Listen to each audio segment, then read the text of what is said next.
하나님의 말씀 창세기 18장 9절에서 15절까지의 말씀입니다.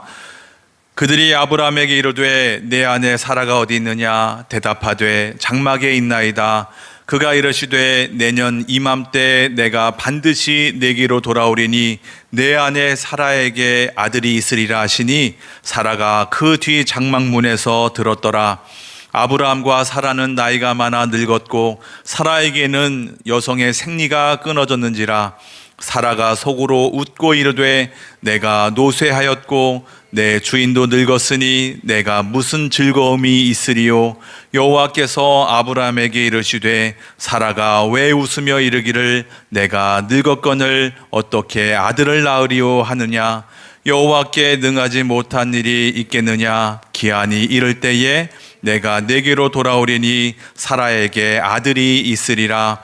사라가 두려워서 부인하여 이르되 내가 웃지 아니하였나이다. 이르시되 아니라 내가 웃었느니라.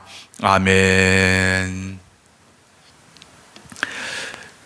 제가 고등학교 시절에 자주 불렀던 노래 중에 하나, 가사 일부를 들려드리겠습니다. 노래 제목은 50년 후의 내 모습. 누구나 한 번쯤 생각해 보는 일들, 50년 후의 내 모습. 주름진 얼굴과 하얗게 샌 머리칼 아마 피할 순 없겠지. 강철과 벽돌의 차가운 도시 속에 구부정한 내 뒷모습. 살아갈 날들이 살아온 날들보다 훨씬 더 적을 그때쯤 나는 어떤 모습으로 세월을 떠다니고 있을까? 노후연금, 사회보장, 아마 편할 수도 있겠지만 벤치에 앉아 할 일 없이 시간을 보내긴 정말 싫어. 하루하루 지나가도 오히려 길어지는 시간들. 제가 열정을 다해서 최선을 다해서 불렀는데 어느덧 30년이 넘었어요. 어떠세요? 이 가사 내용이 공감이 되세요? 그래요. 사람이 태어나서 늙는다는 것, 사람이 노인이 된다는 것, 자연스러운 삶의 이치입니다. 그 누구도 늙지 않는 사람은 없을 겁니다. 그러나 그 중에 나는 늙기 싫어, 그 늙는다는 것을 싫어하거나 거부하는 이들도 꽤 있는 것 같습니다. 어린 시절 흔히 들었던 3대 거짓말이 있어요. 퀴즈 한번 내볼까요? 세계 3대 거짓말이 뭘까요? 첫 번째, 장사꾼. 장사꾼이 밑지고 파는 겁니다 라고 말하는 것. 실제로는 이윤을 남기면서도 손해보는 척 하는 거예요. 일종의 상술로 여기는 거죠. 근데 요즘에 보면 실제로 밑지고 파는 경우도 여럿 있는 것 같습니다. 두 번째 거짓말이 뭘까요? 처녀가 시집 안 간다는 말. 진심은 시집 가고 싶다는 거예요. 반어적으로 표현한 거죠. 역시나 요즘에도 실제로 안 가는 분들도 꽤 많이 있는 것 같아요. 마지막 세 번째, 세계 3대 거짓말이 뭘까요? 저는 여기에 집중하고 싶은데, 주목하고 싶은데요. 노인이 빨리 죽고 싶다는 말. 실제로는 죽고 싶지 않다는 거예요. 나에게 관심 좀 가져달라고 하는 그런 외로움의 표현인 경우가 참 많이 있는 것 같아요. 그래요. 사람이 태어나서 성인이 돼서 결혼을 하면서 열심히 일을 합니다. 몸을 바쳐서 내 생존을 위해서, 또 낳은 자녀를 위해 몸부림치다 보니까 나도 모르게 어느새 인생의 후반기에 접어든 거죠. 문득 돌아보니까 내 주위의 모든 사람들이 다 떠나는 것 같아요. 자녀들은 자기 살 길 바쁘니까 나를 떠나요. 또 친구들은 하나둘 먼저 세상을 떠나기도 합니다. 그러다 보니까 나 홀로 이 세상에 고립된 것 같고 또 외롭고 우울하기도 합니다. 이뿐이겠습니까? 평생 열심히 돈을 많이 벌었었는데 자녀를 뒷바라지 하다 보니까 돈도 나를 떠났습니다. 우리나라 노인 빈곤율이 OECD 국가 1위라고 합니다. 보세요. 점점 몸은 늙어가니까 여기도 아프고 저기도 아프고 안 아픈 곳이 없어요. 돈도 없어요. 주위에 아무도 없으니 내 정신도 내 마음도 점점 쪼그라드는 거예요. 그러면서 고민하죠. 생각하죠. 과연 앞으로 내 삶에 낙이 있을까? 기쁨이 있을까? 내 삶에 소망이 있을까? 내가 도대체 무슨 마음으로 남은 인생을 살아야 할까? 많이들 고민하는 것 같습니다. 마치 오늘 본문의 주인공 사라도 이런 고민을 하고 있는 것 같습니다. 아브라함의 아내 사라, 어느덧 이들의 나이도 남편 아브라함이 99살이고 본인은 10살 어리니까 89세인 거예요. 89. 그래도 하나님이 물질의 복은 주셔서 넉넉한 삶을 살 수 있었어요. 여러분, 그러면 뭐래요? 자녀가 없는데 아들도 딸도 하나도 없는 거예요. 하나도 없어요. 생각해 보세요. 더구나 지금은 고대 사회잖아요. 여자가 자녀를 낳지 못한다, 아들을 낳지 못한다. 여러분, 이것보다 더 큰 수치는 없을 겁니다. 당시 시족 사회에서 자녀를 낳지 못한다는 것은 그 가문이 무너지는 거예요. 소멸되는 겁니다. 여러분, 이것은 개인적인 비극을 넘어서 사회적인 실패다라고 말할 수 있을 정도입니다. 그러니 이혼을 당해도 뭐 어쩔 수 없는 상황이었던 것이죠. 특히 이 여인은 신앙을 가지고 있잖아요. 하나님을 믿는 사람이잖아요. 그동안 하나님이 먼저 몇 번씩이고 말씀을 해주셨거든요. 너희들에게 자녀가 있을 거다. 엄청 많을 거다. 잊을만 하면 이 약속을 계속해서 갱신해 주고 계시는 거죠. 안 주실 거면 차라리 애초에 약속을 하지 말지. 그죠? 우리는 이것을 희망 고문이라고 얘기하잖아요. 희망 고문. 약 올리는 것도 아니고 말이에요. 그죠? 수십 년 전에 약속을 하셨는데 지금 이 여인 89까지 됐음에도 불구하고 여전히 아이가 없는 거죠. 예수 안 믿는 사람들은 그렇게 아이도 쑥쑥 잘 낳는데 나는 예수 믿는데 말이야, 이렇게 남들 흔하게 낳는 아이도 못 가지니 이게 얼마나 수치예요. 얼마나 속상한 일입니까? 더 어처구니가 없는 것은 우리가 18장을 읽었는데 17장을 보면 또 하나님이 나타나셔서 얼마 전에 말씀하신 거예요. 내가 너희들에게 아들을 줄 거다, 자녀를 줄 거다. 그냥 그렇게만 얘기하시는 것이 아니라 너희들이 여러 민족, 모든 민족의 아비와 어미가 될 거다. 너희들의 후손 가운데 왕들이 나타나게 될 거다라고까지 약속을 하시는 거죠. 아브라함이 어떻게 반응했어요? 그 말씀이 창세기 17장 17절인데 아브라함은 얼굴을 땅에 대고 엎드려 웃으면서 혼잣말을 하였다. 나이 100살 된 남자가 아들을 낳는다고? 또 90살이나 되는 사라가 아이를 낳을 수 있을까? 이렇게 생각하면서 웃었다는 거예요. 웃었대요. 이 웃음의 의미를 이해하세요? 우리는 이것을 너털 웃음이라고 이야기합니다. 너털 웃음. 지난주에도 말씀을 드렸지만 이 사람은 그래도 하나님을 믿는 사람이잖아요. 하나님을 믿으니 하나님께서 말씀하신 것을 믿기는 믿는데 실제로 수십 년 동안 자녀가 없으니 실제로는 믿을 수가 없는 거죠.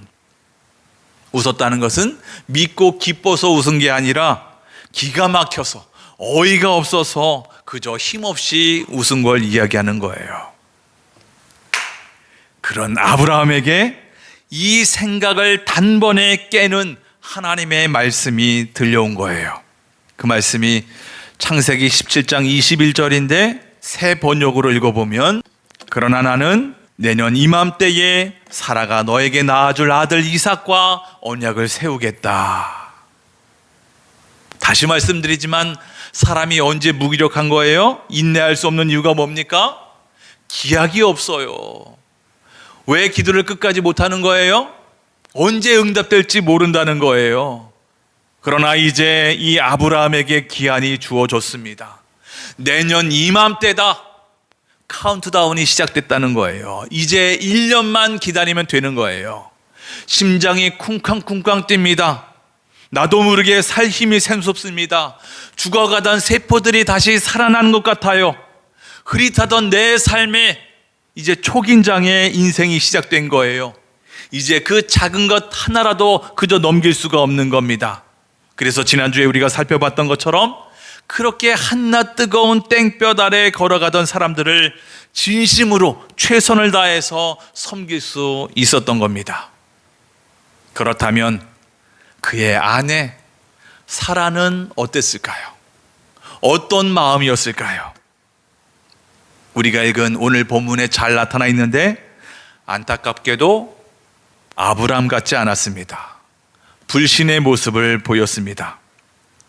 그럼에도 오늘 말씀을 곰곰이 묵상하면서 하나님의 마음, 하나님의 손길이 많이 느껴지는 거죠. 참 제가 위로도 많이 받았고 또 은혜를 받았습니다. 오늘 본문 이렇게 이야기합니다. 9절입니다. 그들이 아브람에게 이르되 내 아내 사라가 어디 있느냐? 대답하되 장막에 있나이다.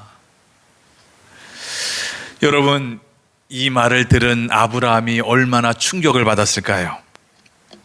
지금 내 앞에 있는 이 세 사람, 나그네가 누군가요?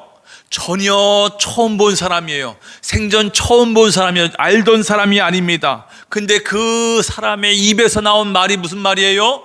내 아내 사라가 어디 있느냐? 이 사라라고 하는 이름도 이것도 얼마 전에 하나님이 사레에서 사라로 바꿔주신 거거든요. 근데 지금 이 사람들이 그것을 알고 사라라고 내 아내의 이름을 부르는 거예요. 과연 이 사람들 누군가? 아, 사람이 아니구나. 하나님이시구나. 천사구나. 아브라함은 직감적으로 알았을 거예요. 근데 계속해서 이어지는 말씀을 보면 조금 이상합니다. 분명 17장에 말씀해 주셨거든요. 내년 이맘때에 아들을 낳게 될 것이다. 이 기한의 말씀을 듣고 이 사람은 믿었어요. 각성했어요. 삶이 달라졌습니다. 근데 또 오늘 본문을 보니까 하나님은 다시 나타나셔서 내년에 아들 주실 거라고 또 말씀하시는 거예요. 왜 굳이 나타나셔서 이렇게까지 하실까? 왜 그런 겁니까? 10절에 이렇게 말씀합니다. 중요합니다. 읽어보겠습니다. 시작. 그가 이르시되 내년 이맘때에 내가 반드시 내게로 돌아오리니 내 아내 사라에게 아들이 있으리라 하시니 사라가 그 뒤 장막문에서 들었더라. 사라가 들었더라. 누가 들었다고요? 사라가 들었다는 거예요. 무슨 말이에요? 하나님이 다시 굳이 사람의 몸으로 이 땅에 오셔서 이 사람들을 만나주신 이유는 사라에게 말씀하시기 위해서라는 거예요. 그래요. 우리는 몰라도 하나님은 아신다는 거예요. 지금 저 사라가 많이 낭망해져 있구나. 낙심했구나. 절망했구나. 그래서 하나님은 사라 어딨냐라고 물으신 거예요. 몰라서 물으신 게 아닌 거예요. 다시 말하면 이 말씀을 반드시 이 사라가 들어야 한다. 사라야, 너 내 말을 들어라. 회복해야 해. 각성해야 돼. 삶이 변해야 돼. 라고 하나님이 말씀을 해주시는 거예요. 우리 하나님 기가 막힌 하나님 아니에요? 한치의 오차도 없으신 하나님이에요. 우리 주님의 자녀가 그렇잖아요. 주님의 자녀가 주님을 잊어버리면, 주님을 신뢰하지 못하면, 주님을 믿지 못하면 우리 마음에 이상이 생겨요. 우리 삶에 빨간불이 켜지는 거예요. 사라가 많이 낙심한 것 같아요. 삶이 무기력하고 재미없고 한숨으로 가득 찬 것 같아요. 여러분, 근데 그거 아세요? 여러분 낙심했어요? 무기력합니까? 하나님의 위로를 받을 기회입니다. 하나님의 말씀을 들을 기회라는 거예요.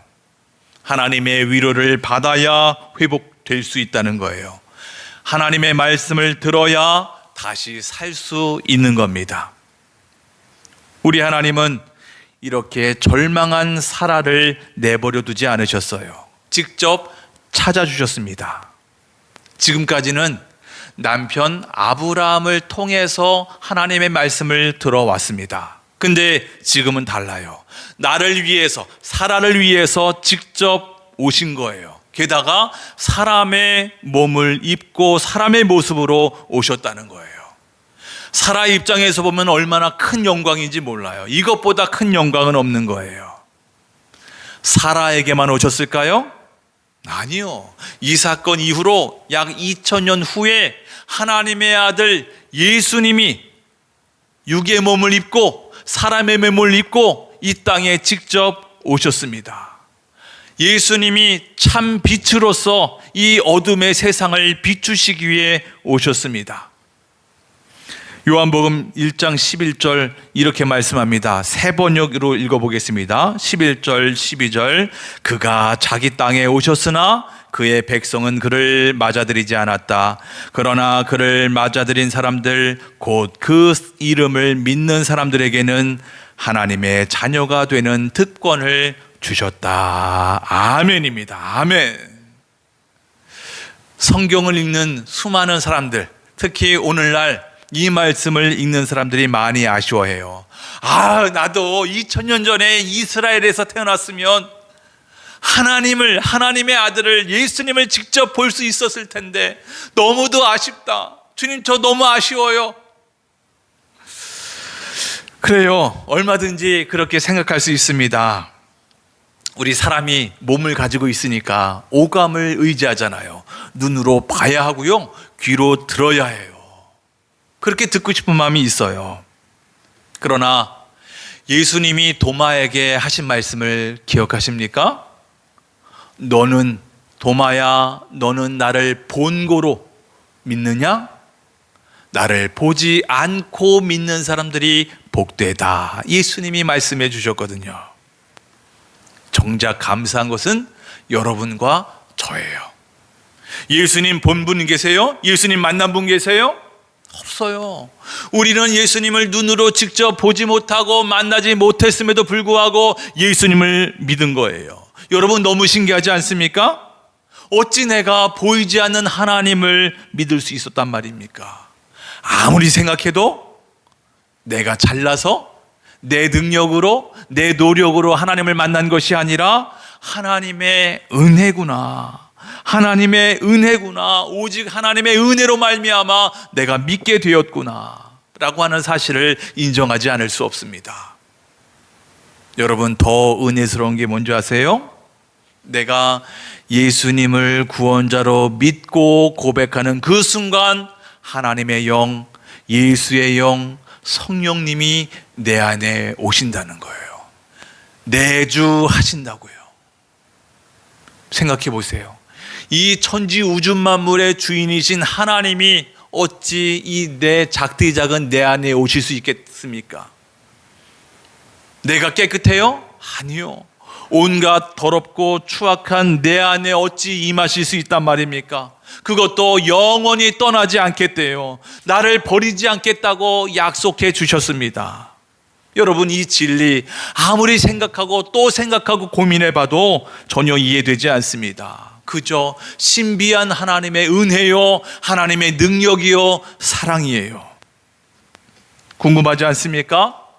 왜 하나님은 굳이 사람의 몸을 입고 이 땅에 오셔서 사람들을 만나 주셨을까?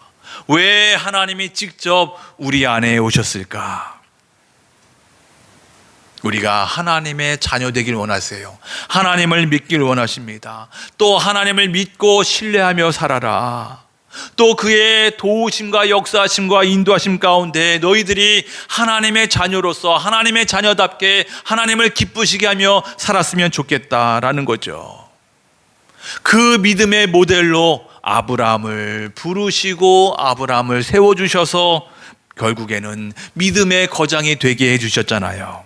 그래서 이스라엘 사람들뿐만 아니라 오늘날 예수 믿는 모든 세상의 그리스도인들이 이 아브라함의 영적인 후손이다라고 성경은 우리에게 가르쳐주고 있습니다.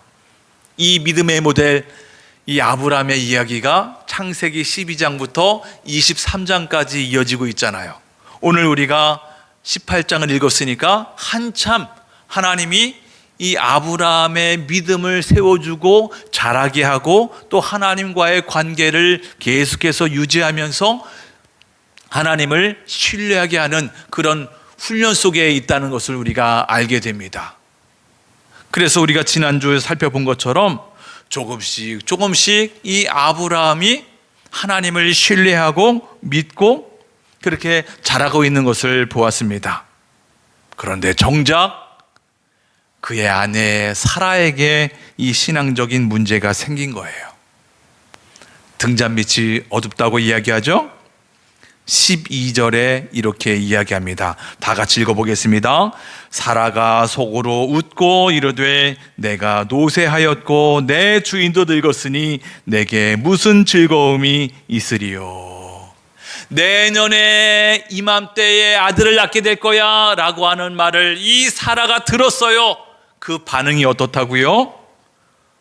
웃었어요. 하나님의 말씀을 신뢰하고 감사해서 웃은 게 아니에요. 비웃음이에요.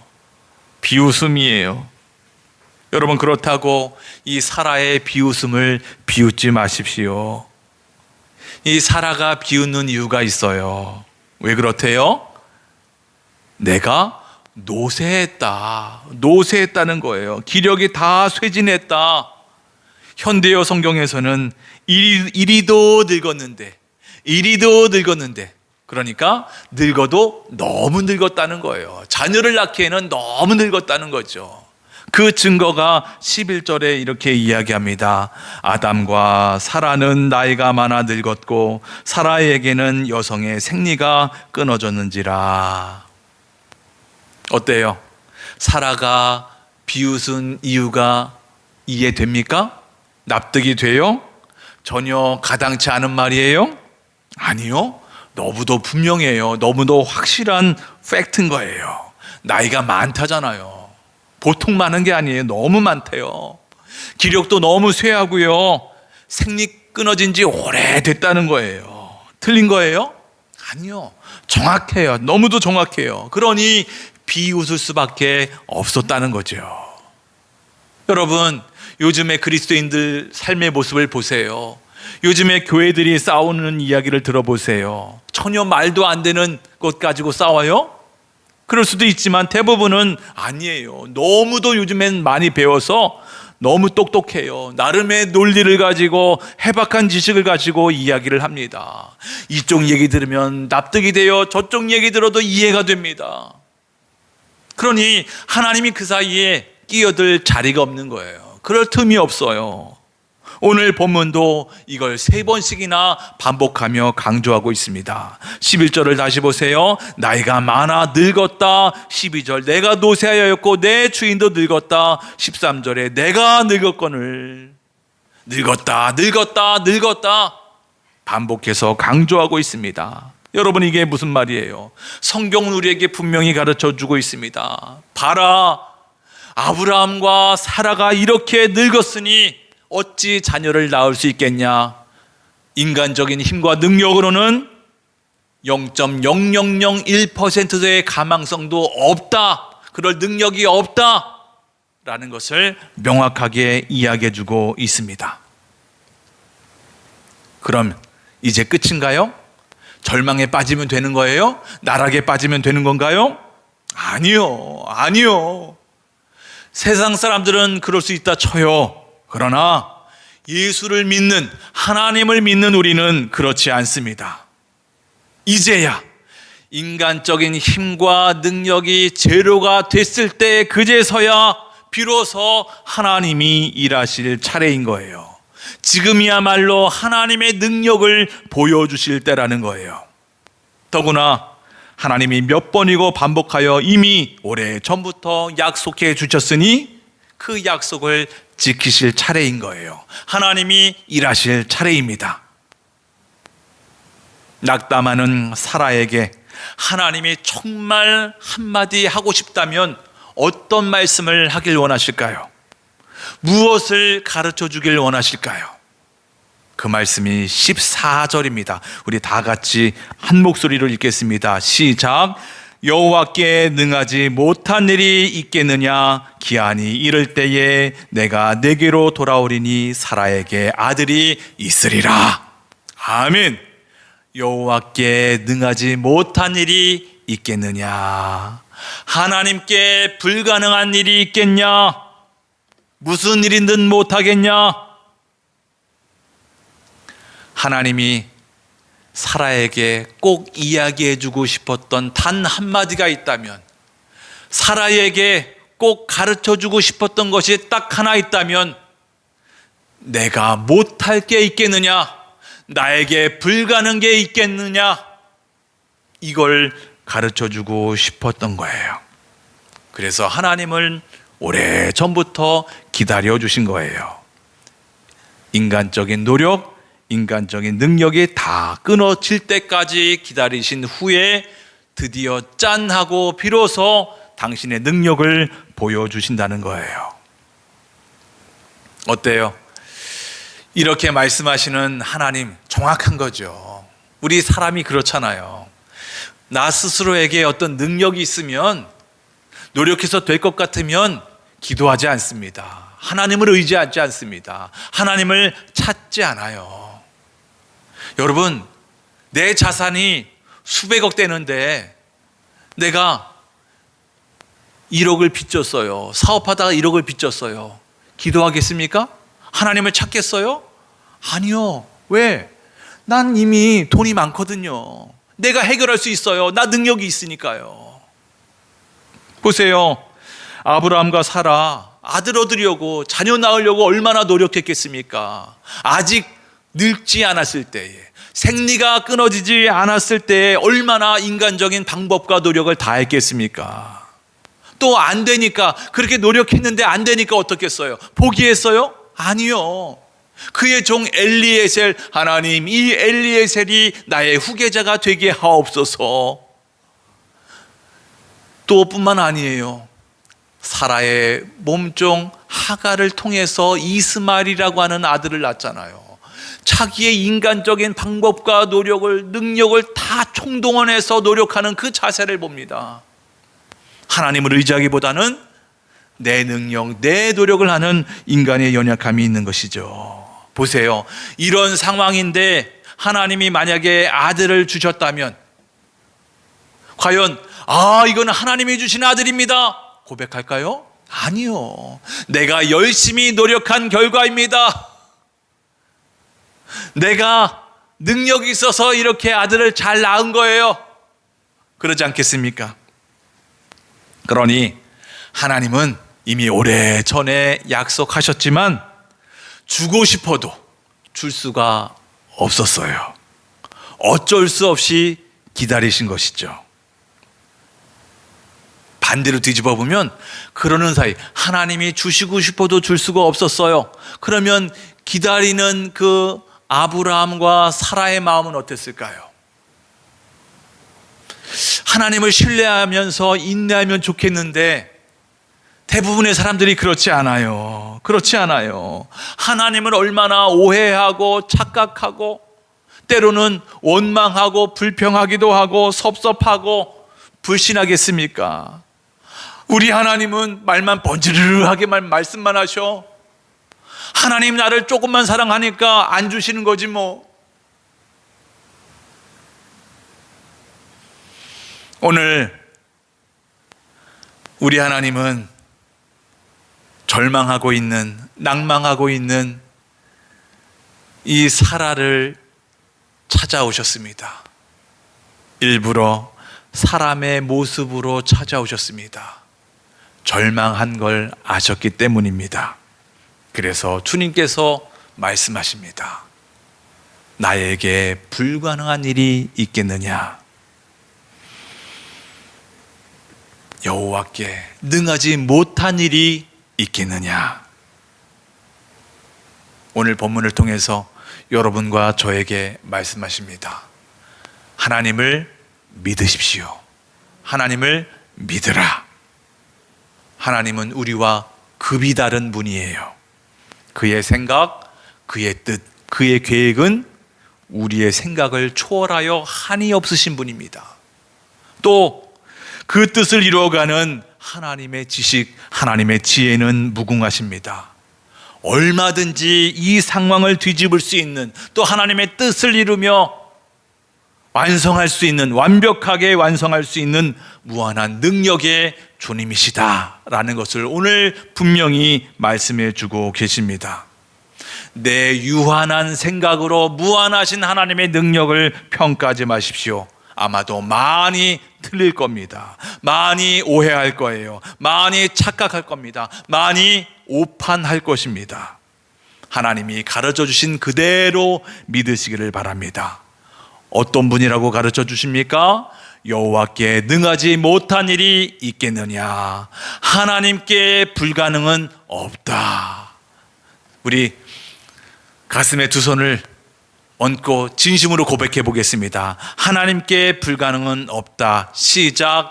하나님께 불가능은 없다. 아멘, 아멘. 내 삶과 상황을 있는 그대로 직시하는 것은 중요합니다. 그러나 직시하는 것으로 내 마음과 판단을 하는 것이 아니라 이 모든 상황을 주관하시고 역사하고 인도하고 계시는 하나님을 바라보시길 바랍니다. 주님께서 주시는 능력으로, 믿음으로 하나님의 역사를 이루어가는 여러분과 제가 되길 주의 이름으로 축복합니다.